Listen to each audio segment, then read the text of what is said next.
کا آخری حصہ ہے۔ رمضان المبارک میں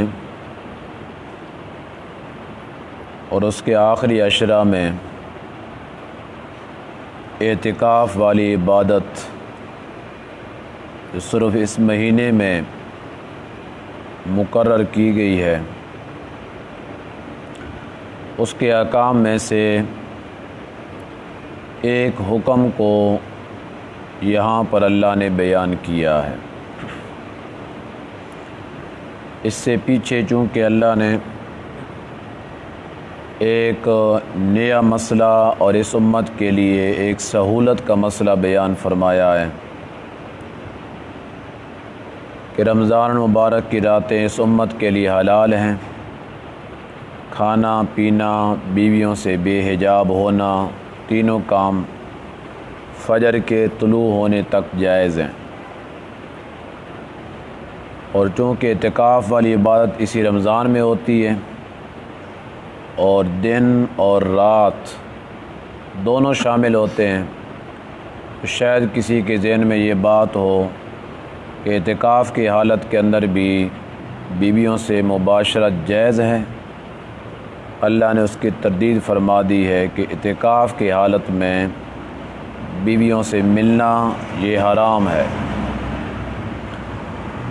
باقی رمضان میں جائز ہے۔ تو یہ ایک اسپیشلی حکم اللہ نے یہاں پہ ذکر کیا ہے پچھلی عید کے مناسبت سے، پچھلے حکم کے مناسبت سے۔ فرمایا وَلَا تُبَاشِرُوهُنَّ، مت ملو اپنے بیویوں سے، وَأَنْتُمْ عَاكِفُونَ، اس حال میں کہ تم اعتکاف بیٹھنے والے ہو، فی المساجد، مسجدوں میں۔ مساجد مسجد کی جمع ہے، کوئی سی مسجد ہے جس میں با جماعت نماز ہوتی ہو، چاہے وہ صرف مسجد ہے یا جامع مسجد ہے، یا ان مساجد میں سے جو 3 مسجدیں اللہ نے دنیا میں ایسی بنائی ہیں جن کا مقام باقی ساری مساجد سے اونچا اور اعلیٰ اور افضل ہے۔ ان میں ایک مسجد اقصیٰ ہے، دوسری مسجد نبوی ہے اور تیسری مسجد حرام ہے۔ یہ چاہے سادے انداز میں بنی ہوں یا عالی شان انداز میں بنی ہوں، اور ان کے علاوہ اور کوئی مسجد رقبے کے لحاظ سے بڑی ہو، بناوٹ کے لحاظ سے بنی ہو، خوبصورتی کے لحاظ سے بڑی ہو، تو اس کا مقام ان سے بڑا نہیں ہو سکتا۔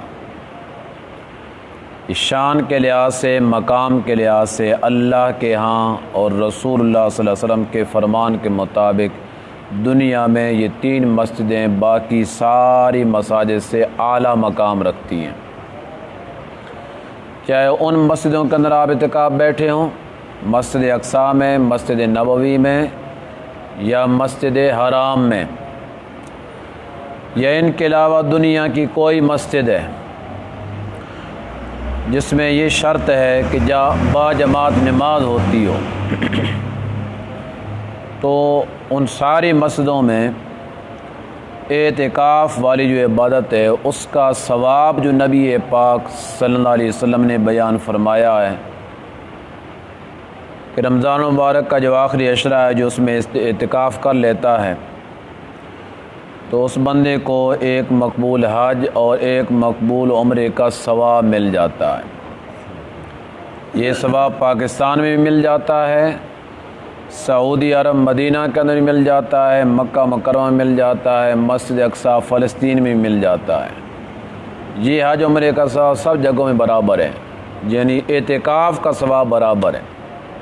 ہاں اگلی بات ہے چونکہ نماز کے ثواب میں فرق ہے کہ مسجد نبوی میں ایک روایت کے مطابق جو آدمی ایک نماز پڑھتا ہے اسے 1000 نماز کا ثواب ملتا ہے۔ تو جب وہاں پہ اعتکاف بیٹھے گا تو جتنی نمازیں پڑھے گا اس کو ایک نماز کے بدلے میں 1000 نماز کا ثواب ملے گا۔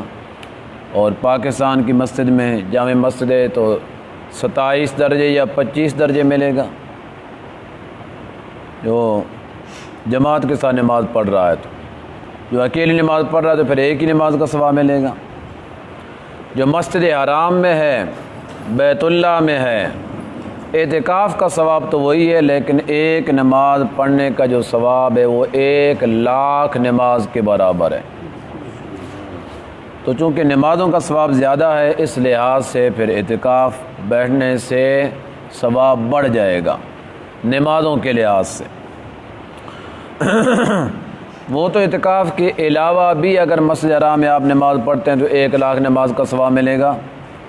مسجد نبوی میں پڑھتے ہیں تو ایک روایت میں 1,000 کا ہے اور دوسری روایت میں 50,000 کا ہے، اور مسجد اقصیٰ کے اندر بھی ایک نماز پڑھنے میں 50,000 نمازوں کا ثواب ملتا ہے۔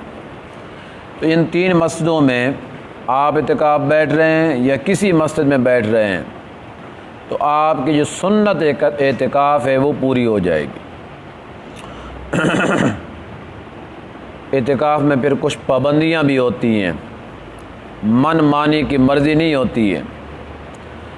طبی ضرورت، شرعی ضرورت کے علاوہ مسجد سے باہر نکلنا ممنوع، ناجائز، بلکہ ایک گھڑی کے لیے بھی اگر طبی ضرورت، شرعی ضرورت کے علاوہ مسجد سے باہر نکل گیا تو اس کا اعتکاف ٹوٹ جائے گا، وہ اعتکاف نہیں رہے گا۔ اعتکاف کا معنی یہ ہوتا ہے کہ اللہ کو راضی کرنے کے لیے اللہ کے در پہ بیٹھ جانا۔ جب وہ اللہ کے در سے باہر نکل گیا ہے تو اس کا ماحول ہی بدل گیا ہے، اس لیے طبی ضرورت پیشاب پخانہ کرنا ہے، فرضی غسل کرنا ہے،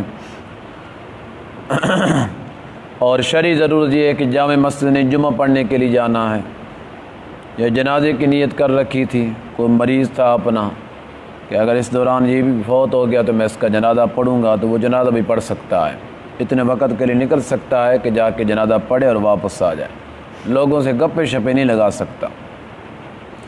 جمعے کا بھی یہی ہے کہ جمعے کے لیے جائے اتنا وقت لے کر جائے کہ جمعہ پڑھے اور پھر فوراً واپس آ جائے۔ راستے میں چلتے ہوئے اگر کسی سے گفتگو ہو جائے تو کوئی ثواب میں حرجہ نہیں لازم آتا، لیکن یہ نہیں کہ 1 گھنٹے کے لیے جمعے پہ جانے کے بجائے 3 گھنٹے لگا کے آ گیا ہے، جو جان کے گپے لگا کے آ گیا تو اپنے اعتکاف کو خراب کر کے آ گیا۔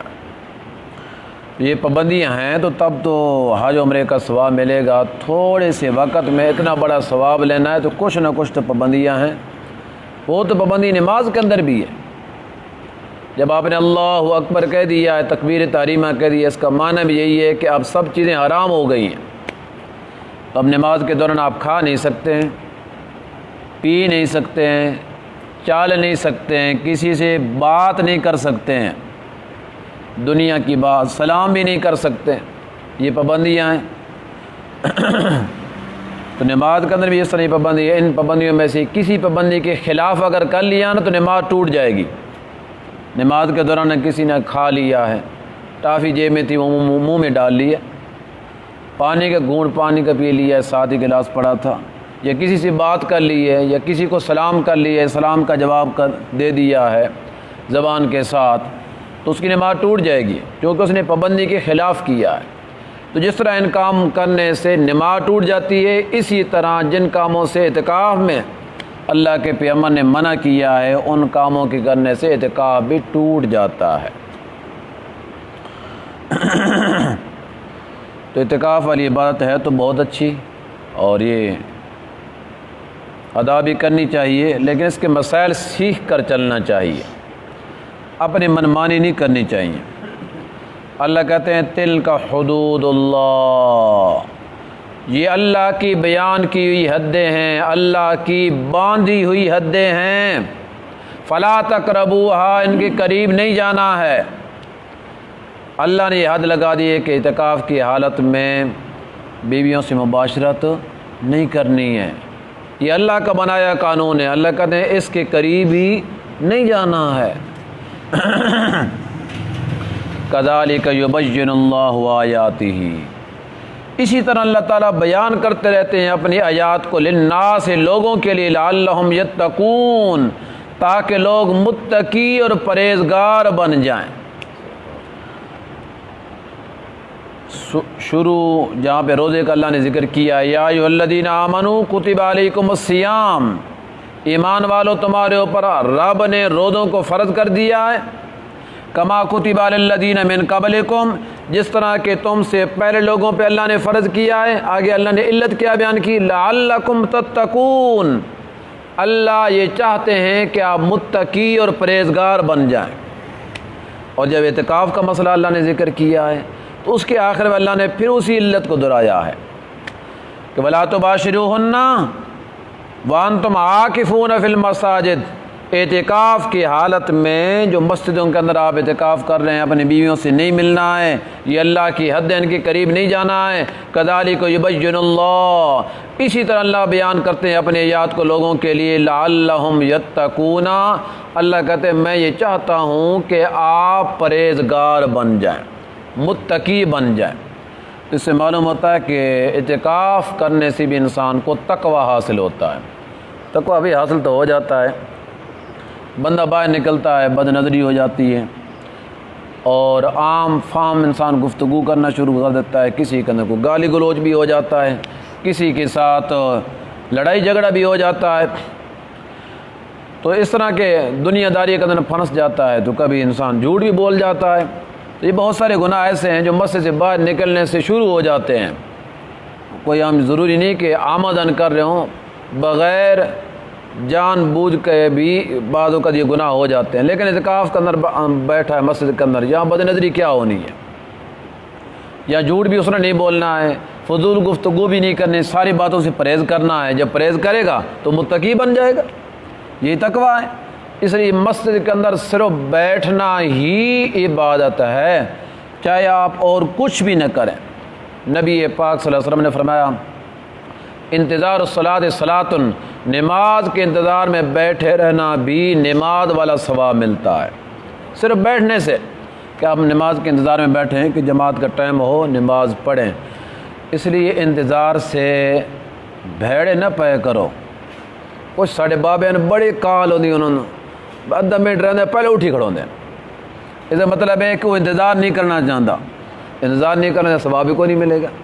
انتظار اس لیے کر رہا ہے کہ نماز کا وقت ہوگا تو اس وقت امام، چاہے وہ مدنی مسجد کا امام ہو یا مسجد نبوی کا امام ہو یا مسجد حرام کا امام ہو یا کسی بھی جگہ کا امام ہو، جب تک وہ آپ کے سامنے نہ آ جائے، مصلی پہ نہ آ جائے، اس وقت تک مقتدیوں کو نماز کے لیے کھڑا ہو جانا یہ جائز نہیں ہے۔ نبی پاک صلی اللہ علیہ وسلم نے منع فرمایا ہے، فلا تقوموا حتیٰ ترونی، تو مت کھڑے ہویا کرو نماز کے لیے حتیٰ کہ میں محمد کو صلی اللہ علیہ وسلم اپنے سامنے آتے ہوئے دیکھ لو۔ سامنے تب انسان ہوتا ہے کہ پہلی صف پہ آ جائے، وہ بھی گیٹ پہ کھڑا ہے یا اندر گیٹ کے اندر داخل ہوا ہے، آپ کھڑے ہو گئے ہیں تو آپ کے سامنے تو نہیں آئے۔ اس لیے سامنے آنے سے پہلے اتنی بھی جلد بازی نہیں ہونی چاہیے، نماز کا انتظار کرنا نماز کا ثواب پانا ہے۔ تو اللہ کہتا ہے میں جو احکام بھیجتا ہوں یہ اس لیے بھیجتا ہوں کہ تاکہ تم متقی بن جاؤ، اور یہ جنت انہی متقی لوگوں کو ملے گی۔ جب تقوی دل کے اندر آ جائے گا، اللہ کا خوف آ جائے گا، للہیت آ جائے گی، خشیت آ جائے گی، پھر اللہ راضی ہوگا۔ جب اللہ راضی ہو جائے گا، یہی ہمارا مقصد ہے، سارے اعمال کرنے کے اللہ راضی ہو جائے۔ جس پہ اللہ راضی ہو گیا اس کی دنیا بھی بن جائے گی اور آخرت بھی بن جائے گی۔